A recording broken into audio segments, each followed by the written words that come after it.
So, this is an experiment. This is the first time that I record a video of me making French croissants. And I will try to show you every step on the way. Right now it's about 9 AM in the morning, and we will start the whole process making the dough. And the goal is that in about 24 hours, so tomorrow in the morning, we will have fresh croissants that we can eat by about 8 AM, 9 AM, pretty much about 1 hour after waking up. So in order to get there, we will prepare the dough, we will let it rest in the fridge for a while until the evening today. In the evening we will do the whole lamination process, and then we will briefly freeze the croissants for about 1 hour to get them really cold, and then let them proof overnight just at room temperature. For me this has worked really well. Usually I've done the classic 2-hour proof at 27 degrees Celsius, but really what I wanted to do with this new process is to figure out a way to have fresh croissants in the morning without getting up too early.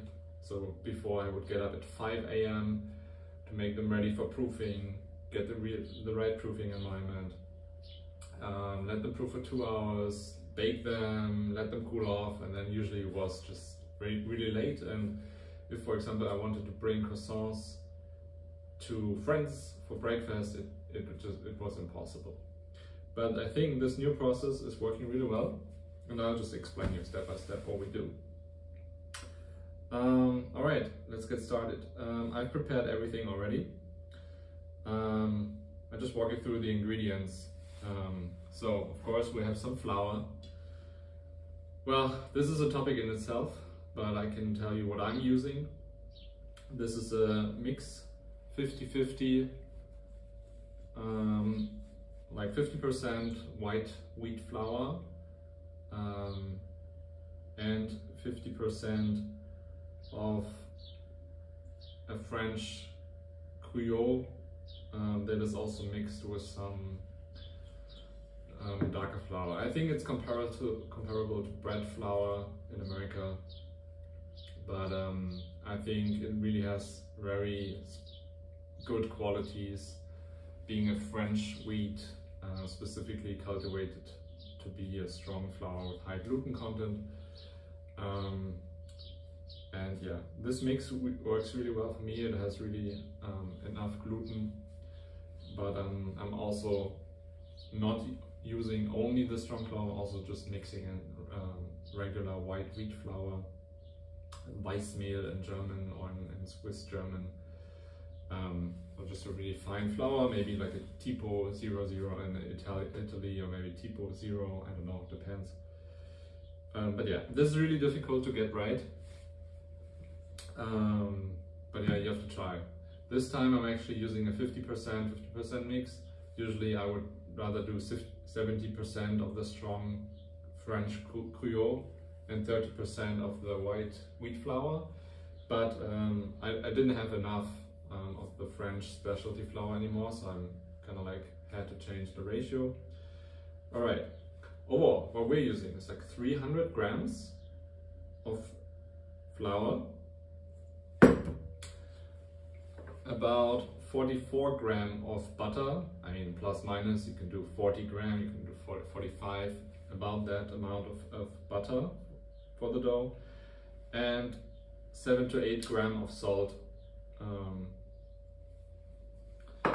Then here I have 30 grams of sugar and 5 grams of malt, which is basically just a yellowish powder. I don't know if you can see the difference. And in it I already have 15 grams of fresh yeast. That's a lot of yeast actually. I think most people would do less, especially if I do the overnight proof, but so far it just worked. and I also had a lot of times when I used less yeast and it didn't work, so I rather play it safe. I will try to reduce the amount of yeast eventually, but so far this works for me.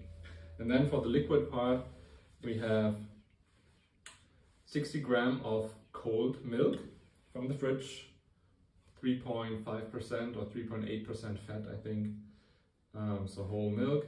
Then equal amount of water, cold, no, actually not cold, this is lukewarm.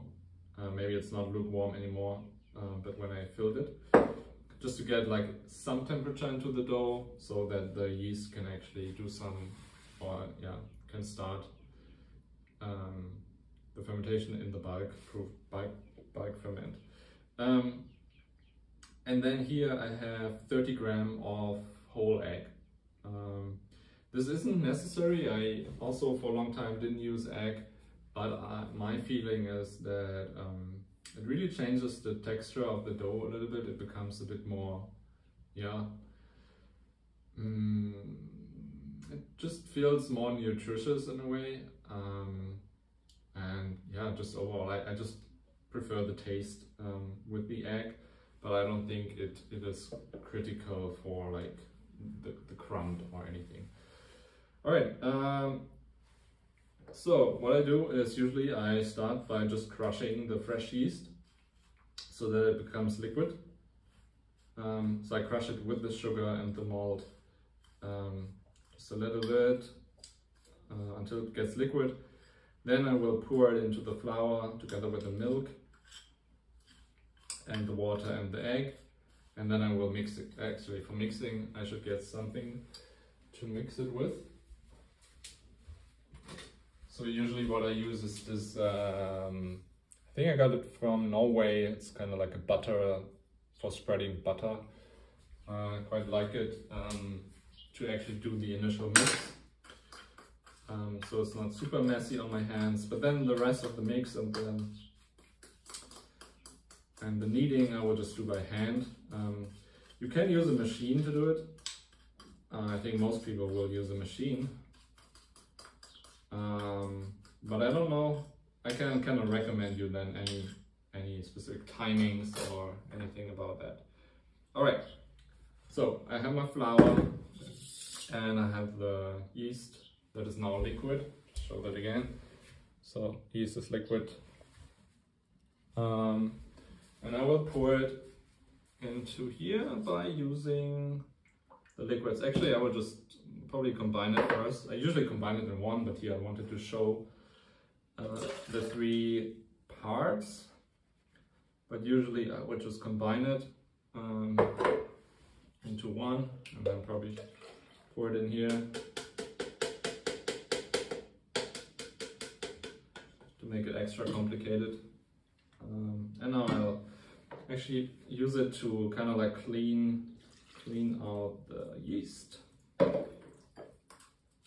Alright, yeast is here.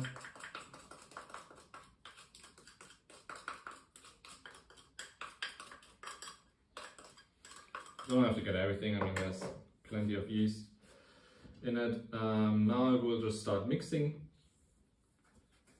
the initial mix. And this is basically the base. It's a rather low hydration. I mean here depends how you count. So we have, if you count the egg as liquid, then we have 150 milliliters or gram of, yeah, that's the point. Let's say we have 150 gram of liquid and 300 gram of flour or dry parts, so that would mean like a 50% hydration.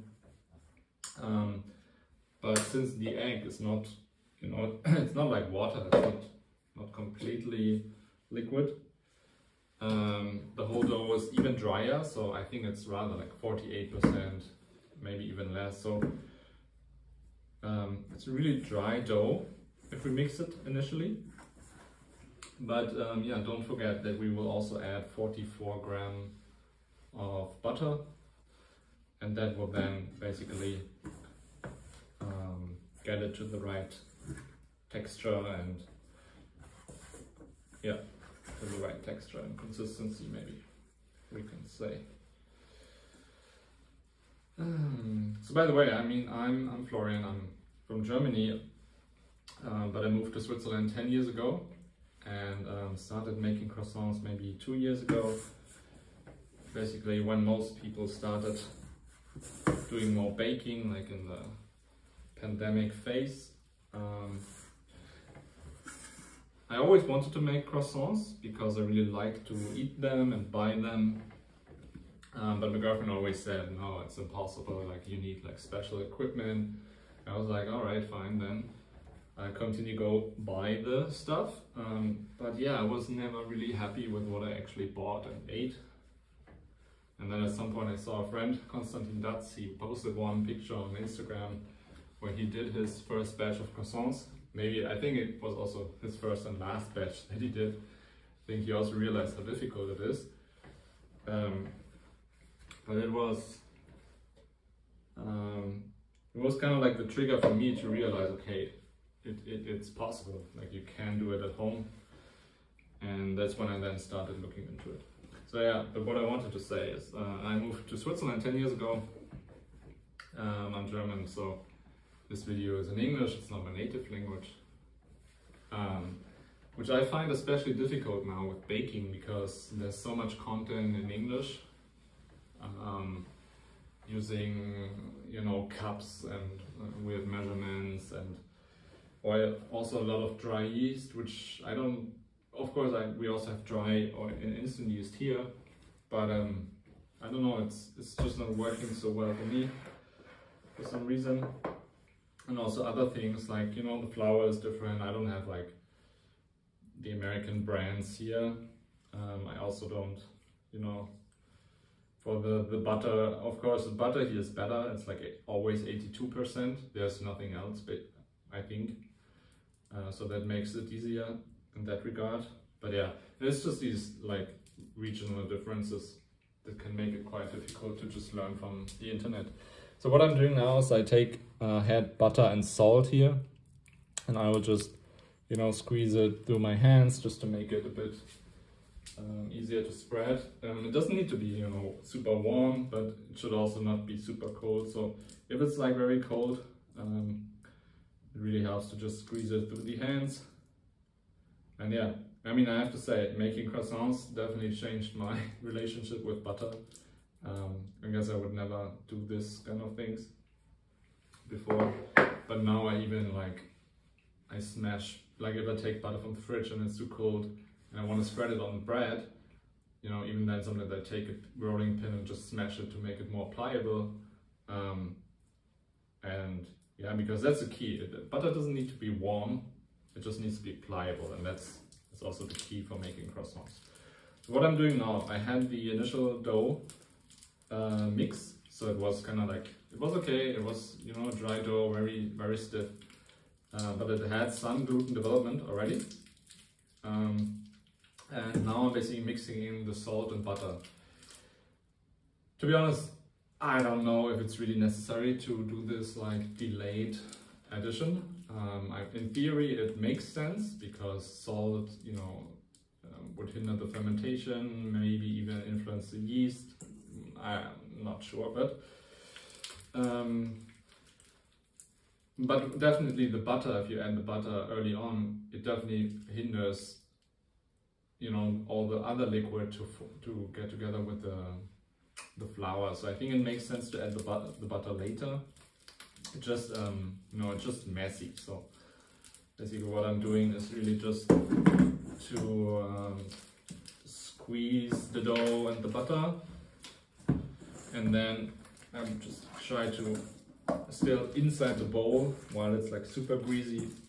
I will just try to yeah, push it down, try to make it a cohesive mass. But then once it's kind of like okay, I move it outside of the bowl. Can also remove this stuff here.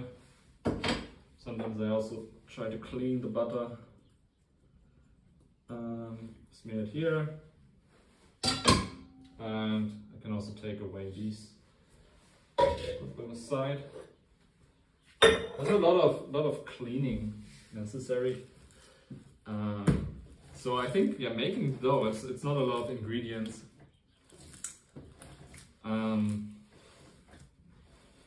But yeah, I mean, you need to weigh everything, and you need to have these, you know, different parts, and I don't know. It takes some time. It takes some time, and it takes some cleaning. Also, then later on in the lamination, you always have to like use some dusting flour, clean it again. So yeah, I don't know. It's probably like most things, although making bread is, I think, that easier, just because there's less different steps involved. So what I'm doing now is, because the dough is quite sticky and also like very loose, I just do some slab and fold to get it like to like a better shape, and then I will just continue kneading.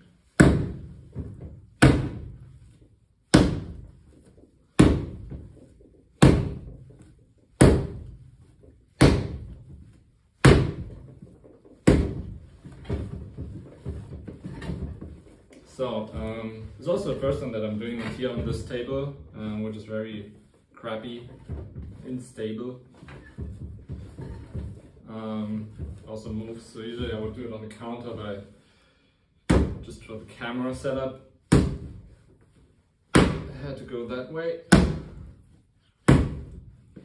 Alright, so it's coming together already, which now also will allow me to clean up the tabletop surface.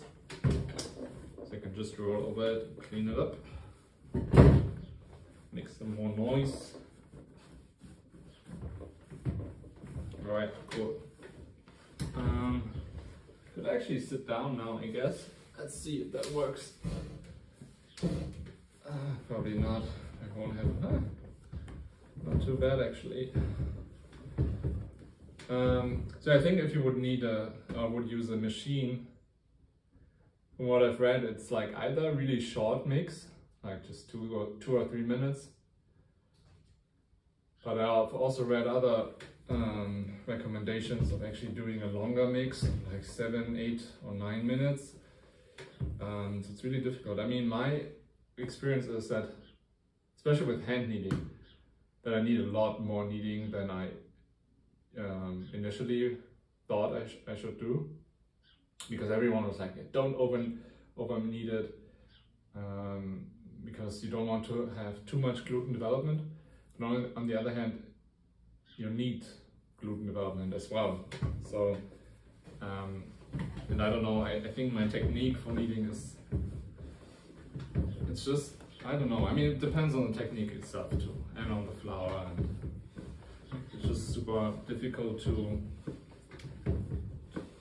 give one number, one time duration that works for everyone.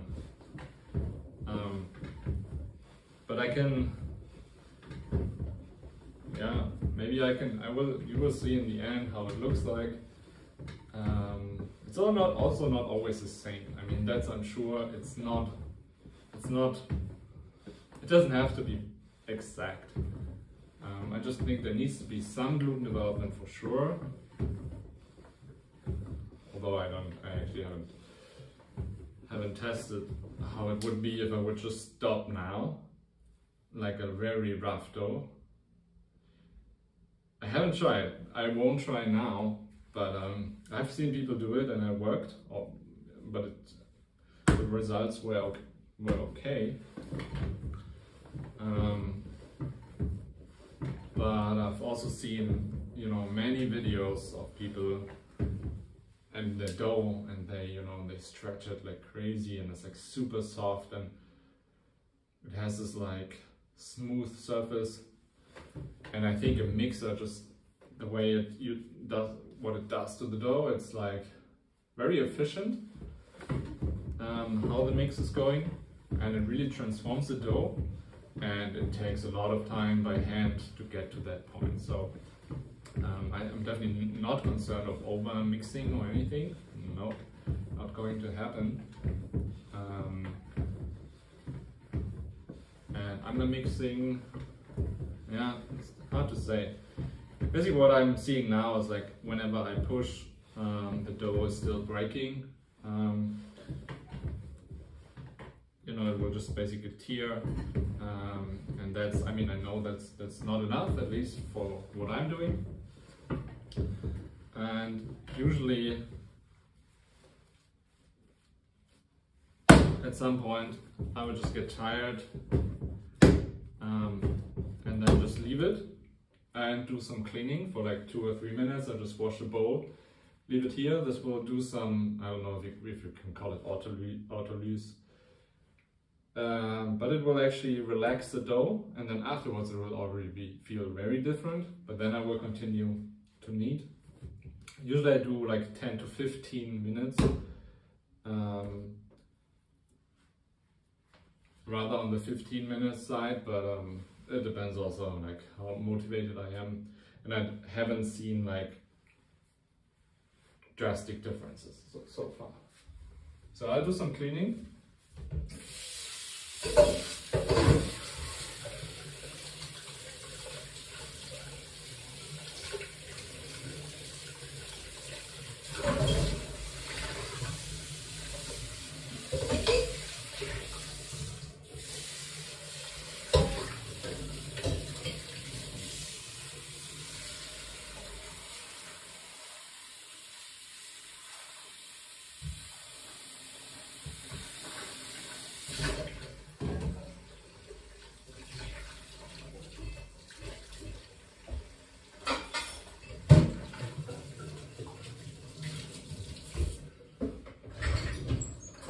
I guess nobody's really interested in watching someone clean, but I don't know, it's just part of the process and I'm not going to cut that out.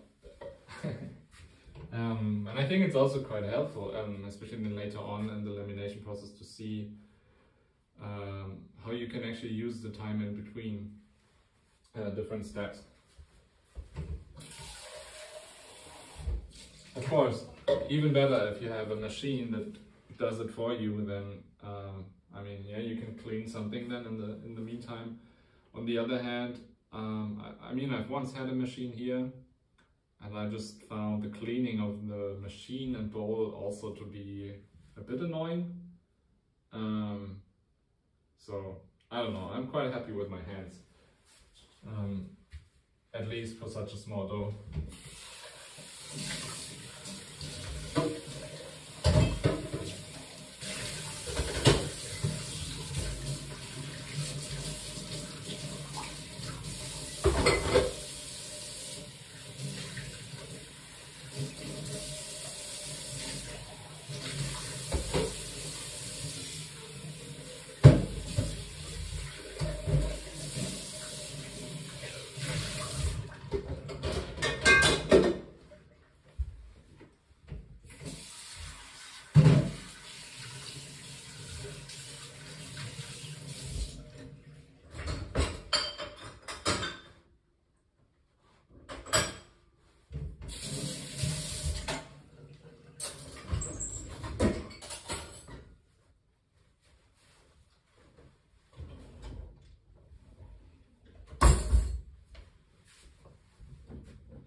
Alright, so in case you're interested, so I probably mixed that for 3-4 minutes, and now I just had it rest here for a couple of minutes. I'll just you know, show you how the dough is right now, doing like a little test here. And I mean, it's still very rough, and it will break. So let's stay this right now. I will do 5 more minutes of mixing.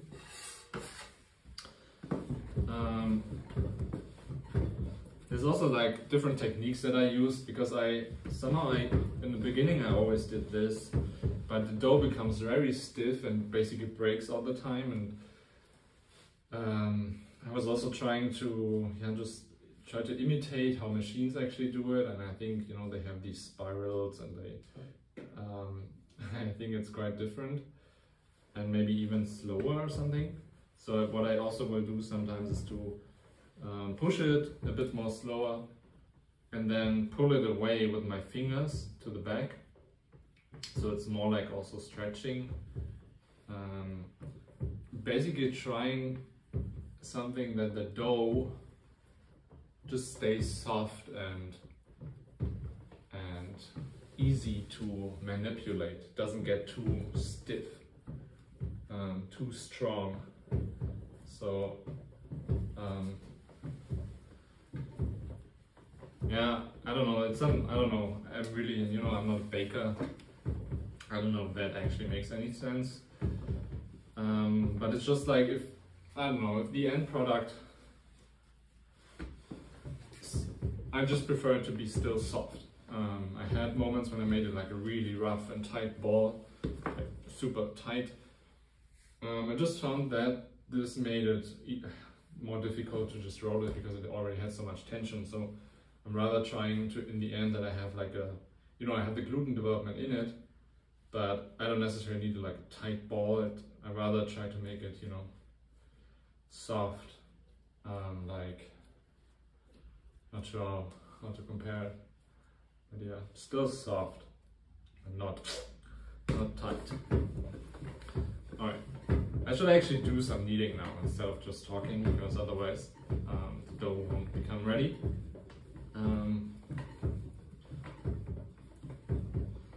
So this is what I'm doing now. I'm just pushing, and then with my other hand, I use my fingers to kind of like play guitar or something, and just pushing it back,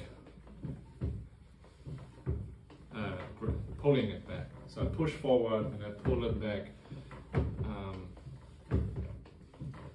But yeah, again, you have your techniques, you can do it. I just show you the gluten development after a few more minutes.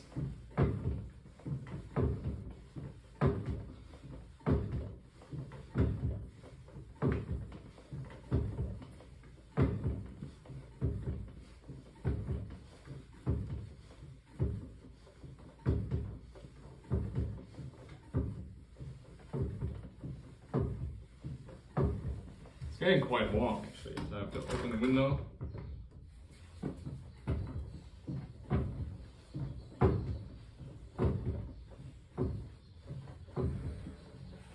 Get some construction noise going on.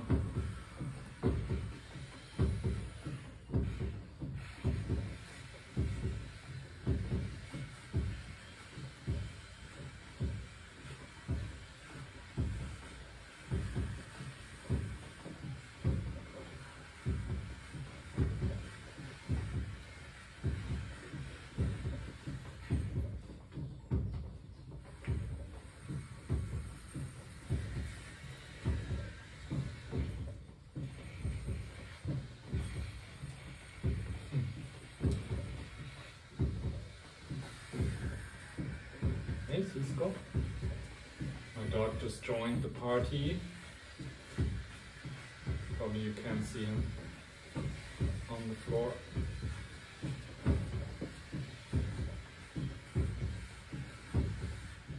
He's a big fan of croissants too.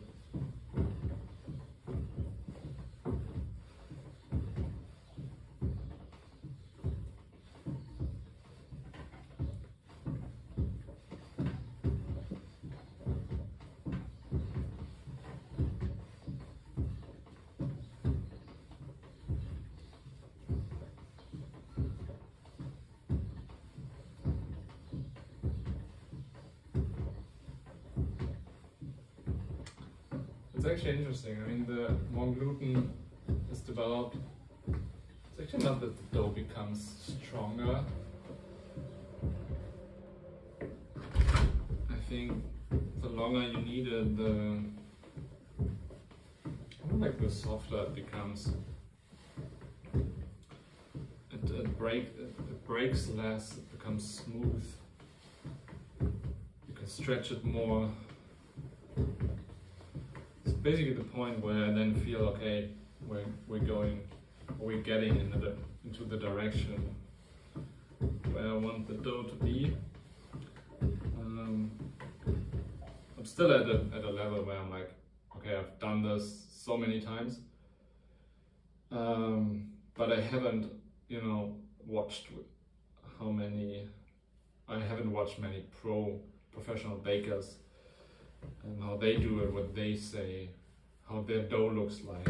I mean, obviously they use machines, so really I only have visual references and maybe some, yeah, and then just so much information that is kind of like contradicting, which makes it really difficult. But I really think it depends on the flour, how much you need to knead. I mean, Italian flour is so different from like weak Spanish flour or something, you know. I was in Spain on vacation and the flour was so weak that actually they have something that's called like strong flour, or like farina fuerza or something. No, fuerza. Harina fuerza. That's how they call it. It's a strong flour, and funny enough, I bought organic strong flour. It was from Italy. So, I mean, I guess they must have also, I don't know, I mean, maybe they probably also have strong flour in Spain itself. But yeah, it's just climate is different, and I don't know, just different. And even, yeah, France has different climate, Italy has different climate than Switzerland, Germany is different. That's really, I don't know, it just changes also with the season, with every year it's a bit different. And depending, I mean, if you have a high-tech mill, you know, they will try to then combine different flours, even like from previous years, mix it together to try to make a really, you know, to try to have consistency over the years so that they can have the same protein content or the same qualities.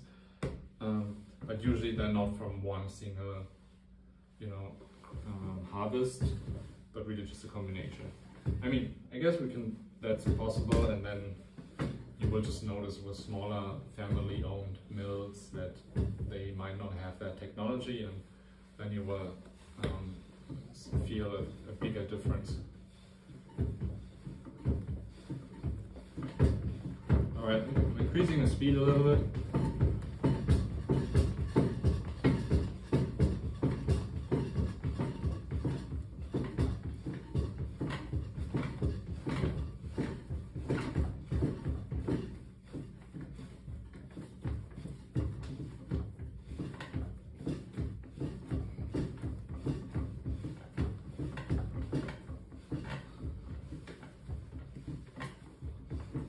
And I might just leave it at this stage and see and make another test. I don't think it's ready, but let's see. It also doesn't have to be crazy, you know. It doesn't have to be like such a window pane test that you can do. It just should be better than what I had before. And what I also usually do is just let it rest for 1 minute at least before I do the test. Because I found that if I test immediately, it usually just breaks, because from like manipulating the dough, there's just so much tension on it. Also, can I fix my table here? Oh boy, this is quite, it's really hot, and I don't want to open the window all the time. Because it's also noisy. Alright, let's do another check. I really like if you like flip the dough, then how soft the other side becomes. Alright, let's see. I mean, it's a lot softer already. I can feel that. Smoother. Definitely able to stretch it more than in the previous test. And yeah, I mean, from my experience, really, this French flour made a huge difference in terms of how much I can stretch it without breaking. For example, with some of the other flour I tested, I couldn't even do this where I'm now. I mean, it's also breaking already. but it also depends a little bit how you stretch it. I think I could mix it a bit more, but for example, this is actually quite nice. Yeah, I can mix it a few more minutes if I want. I think I can also stop at this point. I've stopped at this point and the results are fine. And also, yeah, I guess we also really don't want to overdo it because we're still laminating, we're still rolling the dough, stretching the dough a couple of times. So I guess we cannot. I will just actually stop here, and if it works well, then we know that that's enough. All right, but the dough is soft. And I will not roll it to like a super tight ball. I will, try to just with my hands make it a bit more even. And then really I use my fingers to kind of like poke into it. So just making sure that it's like not too tight. And that's basically it. So it's still rough. It's still a little bit, I mean, it's not rough, but it's also not super smooth. Like I think when you get it out of a mixer, it's like completely smooth. But yeah, it's smooth enough, I would say, because we'll do some more things to it later. So I will take the dough now, put it in a small bowl. Again, and push it down a little bit. And then I will take some plastic wrap, and actually here I usually take a really long piece, which is not necessary right now, but later on I will roll the dough to like this size, and then I can use the same plastic wrap to wrap it again. So I would prefer not to use any because it's really wasteful, but at least here I've learned that, okay, if I use a big piece now, I can cover the bowl now and then use it later for the dough throughout the rest of the process. A really long piece.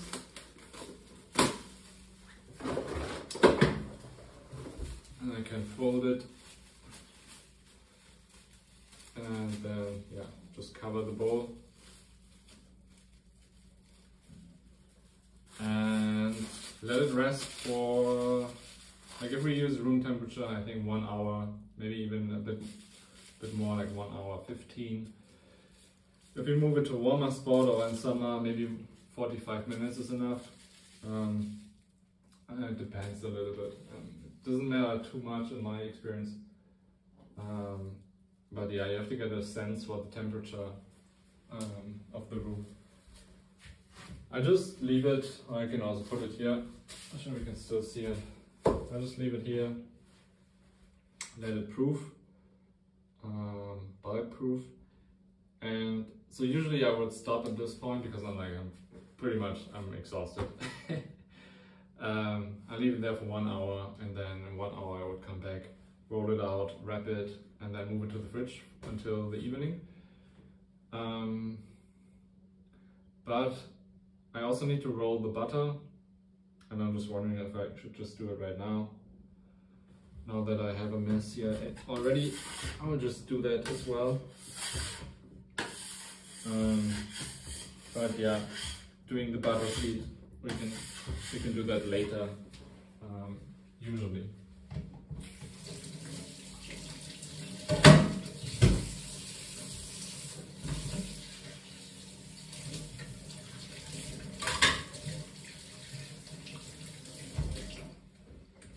So for the butter, I actually have a little bit a better, like when it comes to waste, I have a better approach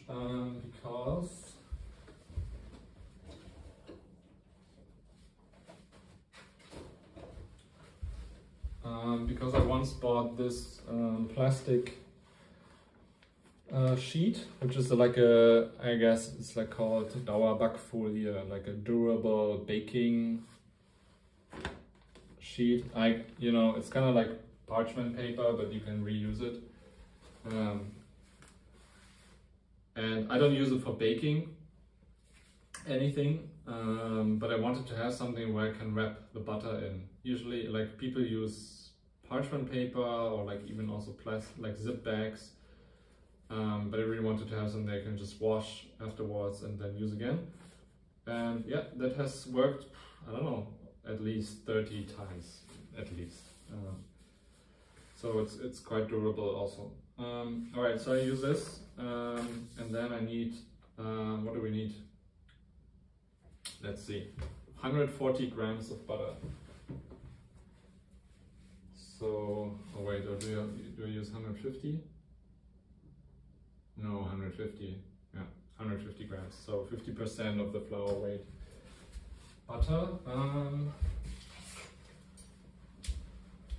which now I actually already had it outside, so it's actually already quite soft, and I don't want that, because when I then put it here, it will actually stick. So I will grab another piece of butter that is really cold from the fridge.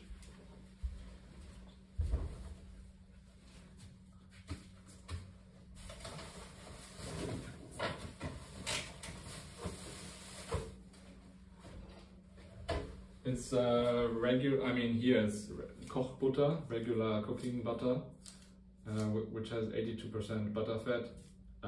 And I think the main difference is that it has been frozen already. So in the store it's not frozen, but they store it in the freezer, you know, to keep it for a long time.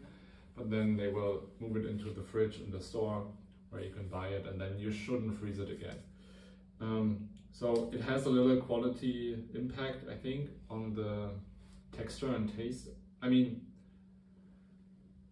it's not very subtle. It has it does something to the butter, or to the texture. I can feel that. So for example, the other butter here is called like Vorzugsbutter, like premium butter. And I think there's a difference. When you take it out of the fridge, it just becomes softer, a bit faster maybe, or it spreads a little bit better. In terms of taste, it's really difficult.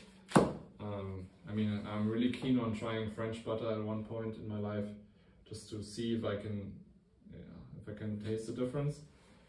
But yeah, I mean, it's a really good butter. I think in America the problem is more that the standard is so low that you have to like usually get or buy imported European butter. So I don't have that issue here, but I also don't know if there's like more quality or more taste or flavor possible.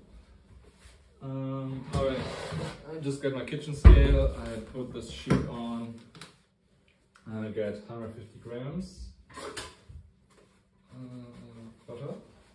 So this is 200, and I just slice it up at 158. We can stick with that. I'll just slice up something so it's consistent with everything else that I have done. All right, 153. It doesn't matter, you know. We can use more. We can use less. That roughly that, because it's kind of like important to have a good balance between how much dough and how much butter you have. That should simply match. But for example, the classic Swiss Gipfeli, so the Swiss version of the croissant, has less butter, so it definitely does work as well. And then I've also, you know, if you go to some more pastry-like shops, they probably use more butter to make them really like, I don't know, really moist.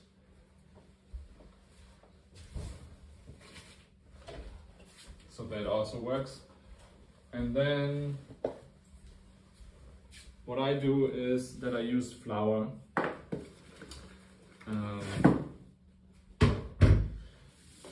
To make, I don't know, to change the texture of the butter a little bit.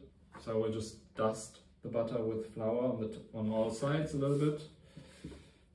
Doesn't have to be too much. I also never measured it. I don't think, you know, in terms of grams, it's, I don't know.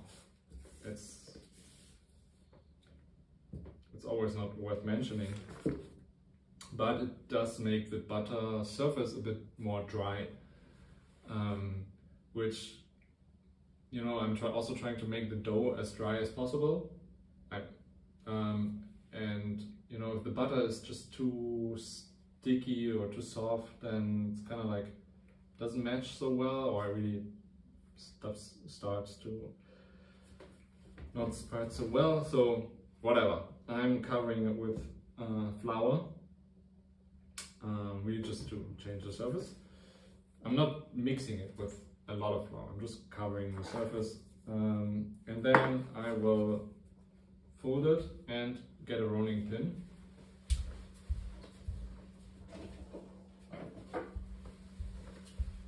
I'm using a French rolling pin for the beating, but I'm not using it for any of the rolling, but for beating it's awesome. So I'm just beating it down, and my goal is to have a butter sheet that is... See, now I remember. That's the thing. It really is better that I would do this later, because it really helps if I can let the dough rest for 1 hour, then after 1 hour I roll it to a size that is, you know, that can vary actually. It doesn't really matter. I mean, it's usually about 36 centimeters long, maybe 18 centimeters wide. So I try to do like a 1:2 ratio. And if I know that size, then it's much easier to make a butter sheet that basically matches that. What I'm doing now is I make the butter sheet first. So I then later on have to kind of like do the opposite. I have to roll the dough and try to make it fit, which is, I don't know, can be a bit more difficult, because with the butter it's really easy to like cut off something and redo it. But yeah, anyway, so I'm trying now to do like about 18 by 18 centimeters, maybe 17 by 17. Can also be 16 by 18 or something like that, around that size. I just start beating. And it's becoming really loud on this table, but let's do it.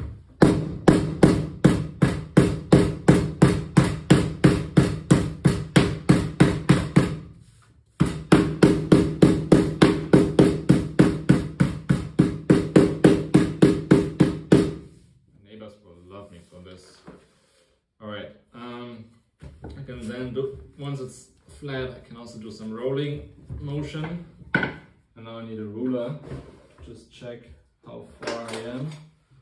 How much is this too small?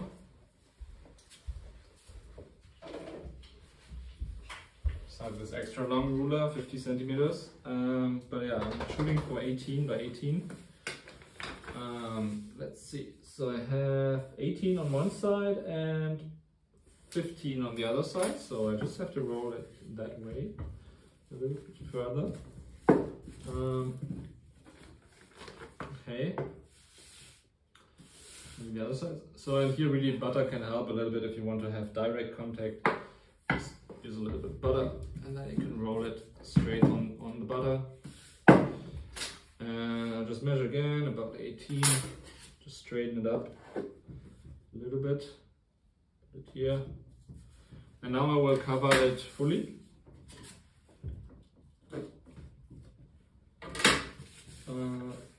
Like that, cover it. And then I will just really roll it into like a square shape. And then just leave it like that. Square is cool, but it can also be rectangular. The only important thing is that it's large enough, or let's say the thickness should be, it shouldn't be too thick. The thinner the better, but at some point it gets so thin that it can also break, so it needs to have some thickness. But the thinner you, or the larger you get it now, then the less rolling you have to do for the first, or for the lock-in and the first fold, so it just becomes faster. If I would do a really thick and small butter sheet, you know, I would just have to do too much rolling. I mean, in an ideal world, we could, I don't know, we could just perfectly match it, or even, I don't know. But this, I'm just doing this as I always do it. I just try to make it even, just touch the corners to see if it also spread into the corners. So that's the advantage if you use like if you use plastic. like a Ziploc bag or something, you will see the butter. But usually you cannot really reuse the bag, so that's the advantage but also disadvantage. So I'm at 20, maybe 19 and 17. That's fine. I will actually do then probably, let's see how the dough goes. I can either make it 20 by times 2, so 40 long and 17 wide, or I could also do it 20 wide and 34 long. Both work. I think one of the options is probably better for the final size. Probably if I start wider, like 20 centimeters wide and 34 long, I have to think about it again. Probably it's the other way around somehow, because we will rotate it 90 degrees every time. Anyway, I have to rethink think through. Good, so I have my dough resting, I have the butter. I will move the butter to the fridge. Alright, I will also not forget to set a timer to like 50 minutes now. I think we already talked 10 minutes. So 1 hour total is my goal.